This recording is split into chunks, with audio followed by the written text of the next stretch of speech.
I'm joined now by infectious diseases expert Professor Robert Boy. Let's talk about what's happening in Victoria. How concerned are you about the cases there? Is it time for restrictions in Victoria?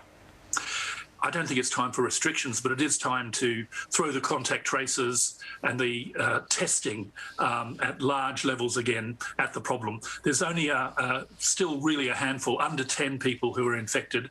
It is worrying that they went to the MCG, but transmission in an openly well-ventilated place tends to be very low. So I don't expect too much to happen there. However, in houses and in units where people have been in close contact in the corridors and we are seeing secondary cases, that's a concern. And that's why they need to do a local lockdown on that facility. In terms of Sydney's outbreak, we've seen chaotic scenes at Fairfield with mandatory testing on essential workers. Some people have been waiting up to 8 hours trying to get a test. Is this a realistic strategy to contain this outbreak? Is there a better way? Yeah, there's a better way. People need to go and get tested in other places in Fairfield. There are testing centres all over the place.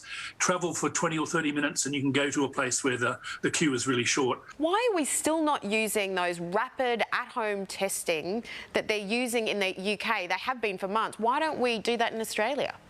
Well, they're clearly now under close consideration with the changing circumstances. Fairfield has taught us some more lessons, and the antigen tests may only be 50 to 70% sensitive, so they can miss quite a few cases. The New South Wales Premier has said again, the important number that we have to watch is how many people are infectious while they're in the community. Does that need to get to zero before lockdown ends? It needs to be 0 or 1. It really needs to be as low as at all possible. If it's 1, you could always have another bushfire lit up again. So Sydney has just had lockdown extended by another 2 weeks. Do you think it's going to be extended again? Can we get it under control in that fortnight? Well, it's 2.5 weeks from now, and I'm ever hopeful. I think the measures being taken are increasingly effective. We're seeing the flattening of the curve. We've had 3 days in a row around about 100. If we can keep going tomorrow and the day after, I'll be really quite hopeful. A lot of people saying they need to do what Melbourne did, a curfew, masks as soon as you leave the house, all non-essential shops closed. What do you think?